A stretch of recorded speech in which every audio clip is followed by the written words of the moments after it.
Okay, let's try that one more time. So I'm Miguel Morel. I'm the founder and CEO of Arkham Intelligence. We are a blockchain analytics company focused on de-anonymizing the blockchain. Today we're going to be talking about the new TA and the future of crypto trading. So I'm going to start with a little bit of a background here by talking a little bit about how people invest in cryptocurrencies and how people trade in order to make money. The first part here is discussing asset fundamentals. So the first piece of investing in any kind of asset is actually understanding what it is that you are investing in. So this includes looking at things like balance sheet data, looking at the executive team of the project or other kind of company that you are investing in, analyzing things like central bank policy, macroeconomics, and other sorts of things that can impact the global economy and therefore asset prices. And then additionally, looking at things like sector trends. For example, AI right now is very popular. Cryptocurrency also goes through different bubbles where things can be very important or things tend to fall out. And all of these things have an impact on price. Next, we can talk a little bit about price data. So many people will ignore things like asset fundamentals. They will say it doesn't even matter what asset they're trading. They can instead use tools such as TradingView, for example, to analyze price data and different kinds of indicators in order to understand whether or not the price of an asset is going to go up or down. And this is what is more so called technical analysis. Now, in addition to this, I posit that there is a new kind of information that exists within the cryptocurrency market and also in other kinds of markets, but is more key for crypto in particular, and this is transaction data. So this means being able to see what we describe as entity positions, so what people are buying and selling. Looking at the new entrants into a particular kind of cryptocurrency or asset, hearing that there's a new type of VC or investor is something that's very important for understanding, the performance of an asset. Looking at large transactions and insider activity, so this means being able to see what the major whales and people inside of the project are doing with their coins is also super important. And then analyzing things like exchange inflows and outflows to try to detect whether on net people are selling or buying that particular asset. Now, what is the issue with this type of transaction data? Well, outside of the cryptocurrency space, this information is guarded by regulators, brokers, and exchanges. You cannot always see what it is that people are actually buying and selling for example, a stock. Now, if somebody is trading a public company stock, for example, and they're taking a very large position in that stock, there are oftentimes public disclosures that need to be made that state the amount of money that you have put into that stock in particular, and therefore where you stand on the cap table. But this isn't always true for example, people who are buying less than 5% of a public company, for example. Now, the good news is that this information exists by default and in public for blockchains. So within the blockchain, anybody can see the transactions that are being made for buying and selling different types of cryptocurrencies. All of the info is completely public because it's on chain. But the issue is that this information is anonymized. It's in the form of an ETH address, it's in the form of a Bitcoin address, and this means that it is not necessarily useful even though it's very public. So what do we think is the future of crypto trading then, given these fundamentals? Well, we believe that using this information from public blockchains is a way to understand who the market players are when you're trying to analyze a particular kind of cryptocurrency. So that means using on-chain analysis to understand what's going on with token projects, for example, what it is that they're doing with their treasuries. Looking at token project insiders, so this means looking at the major VCs, looking at the founding team, the early employees, et cetera, can give you a lot of information about things like sell pressure for a particular coin. Looking at the market makers and liquidity providers will give you insight into some of the major holdings and where it is they're providing liquidity in different venues. Retail investors and traders, this ends up making up the bulk of different kinds of cryptocurrency users. People who come in and they buy coins, the overwhelming majority of those holders are going to be small retail investors.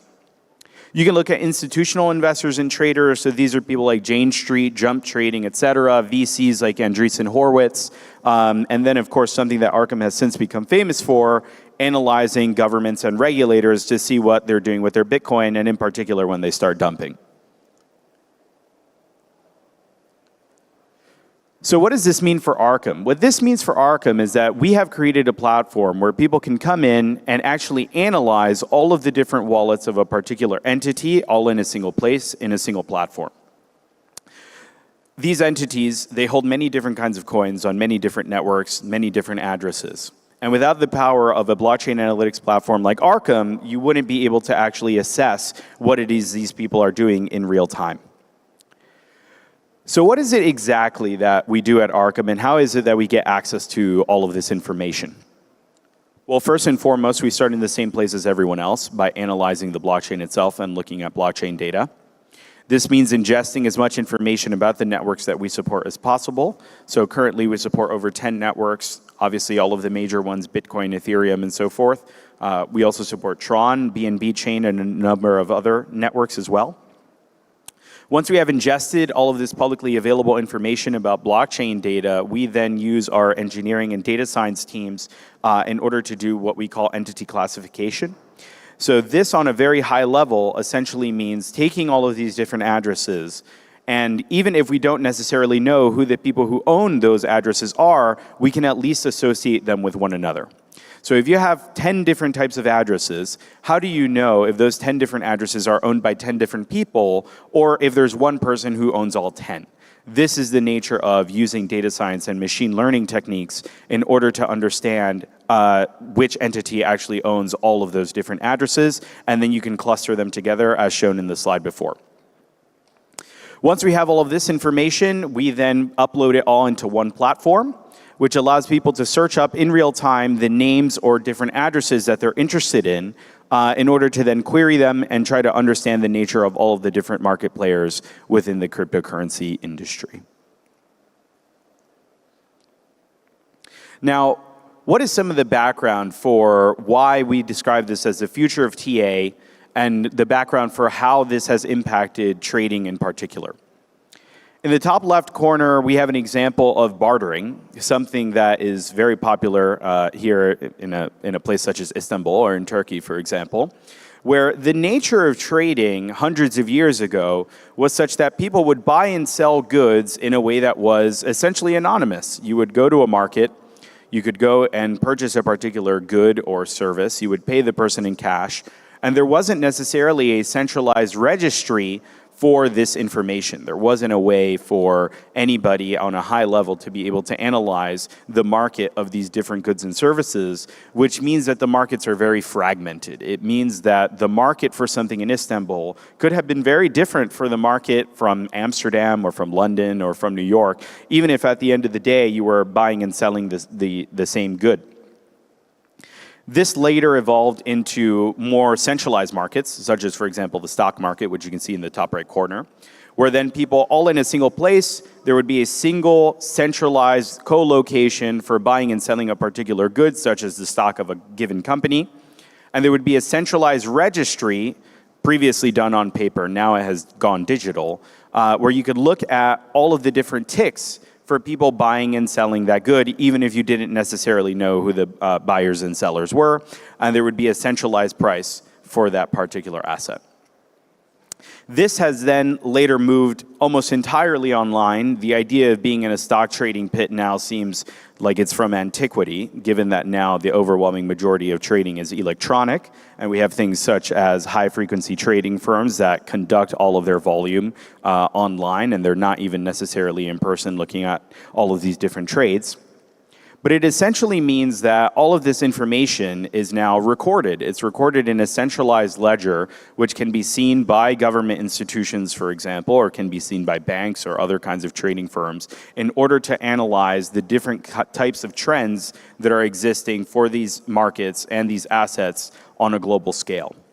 But the interesting thing about it is that, as discussed in the previous slides, all of this is held within centralized servers. The only way to get access to it is by having native access to these things, such as the New York Stock Exchange, or by being inside of the SEC and actually being able to see all of the trades that people are placing. And this is where a platform like Arkham comes in order to fundamentally change the way people do research about what is being bought and what is being sold.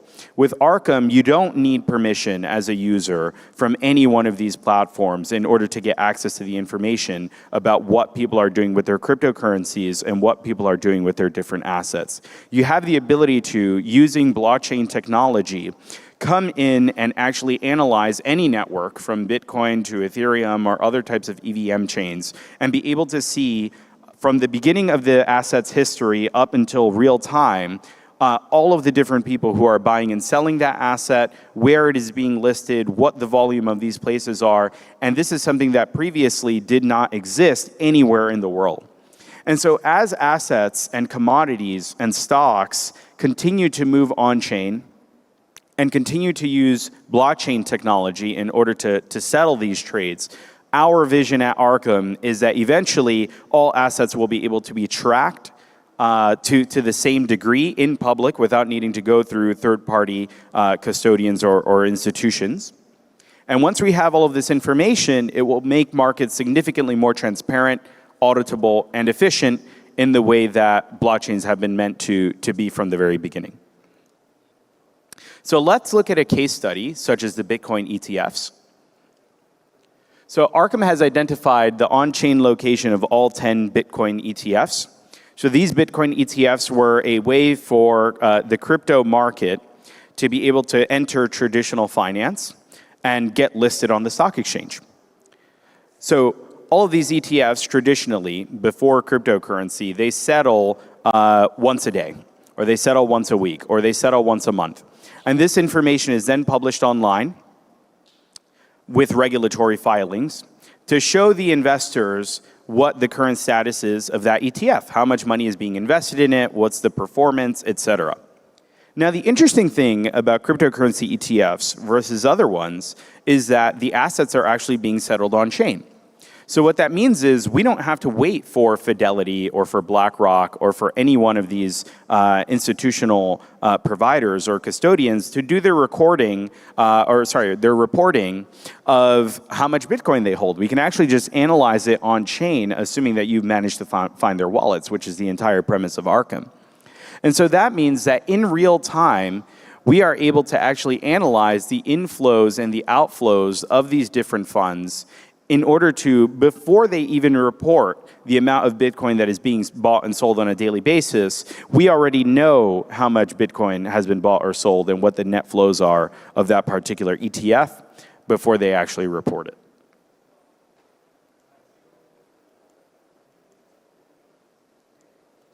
Okay, let's see. Next, let's go through the case study of BTC mining. So Bitcoin miners are also a very interesting industry to actually take a look at. Many of these companies are publicly listed, which means that they have quarterly reporting obligations, such as their revenues and their losses and their cost of operations. Now, the interesting thing about Bitcoin miners is that all of their revenue comes from mining Bitcoin. So you can make decisions about the amount of revenue that you think that a Bitcoin miner is going to make, or the amount of profit that a Bitcoin miner is going to make, based on the amount of Bitcoin that they're mining and then they're selling on exchanges. So every quarter, large banks, institutional investors, and so forth will make estimates for the amount of money that they believe a company is going to make. And then depending on whether or not they beat their earnings or did not beat their earnings, the stock will go up or down. But again, as we stated before, you don't necessarily have to wait for them to tell you what their revenues are, because theoretically you should be able to detect all of them on chain. And this is exactly what we have done at Arkham. We have gone through and de-anonymized the wallets of major Bitcoin miners in order to understand more about their flows and about their revenues and losses prior to them actually being released in a way that is very popular with institutional investors attempting to understand what the relevant flows are and the stock performance of these assets is going to be. In real time, this means tracking the production of these Bitcoins from the miners. And once you actually see them producing and mining these different Bitcoins and then sending them to exchanges, you can then make estimates for the amount of money that you believe that they will make in a given quarter, given that you have all of the information about the flows. So what does this mean for us, and what does it mean about coming into different markets and expanding beyond the digital world and North America? Well, it means that we've decided to invest in markets that are incredibly invested in crypto, invested in blockchain, and invested in trading. For Arkham in particular, we have a very large user base here in Turkey and in Istanbul. It's actually our fourth largest market across the globe. Arkham operates in a variety of different countries, excluding the ones that have been sanctioned by the US. But Turkey is one of the largest ones for us. And so we've chosen to invest, for example, by coming and being here at Istanbul Blockchain Week, which we're very excited about. We've sponsored one of the largest soccer teams in Turkey, Galatasaray. We've made our platform available in Turkish and a number of other languages in order to help our community. We've partnered with local projects on the ground, such as Ninja Traders. And we've hosted a variety of different events and hired many people here on the ground within Turkey, which we plan on continuing to expand. And so I want to thank everyone very much for coming to my talk and looking at Arkham. I highly recommend everyone come and follow us on Arkham Intel on Twitter. You can also find us at platform.arkhamintelligence.com in order to understand more about what it is that we do. We're hosting an event tonight on Galatasaray Island, which everyone is welcome to register for. We've posted it on our Twitter account for people to be able to register. It begins at 9 p.m. tonight with Galatasaray as well as Telegram. And so thank you very much for having me.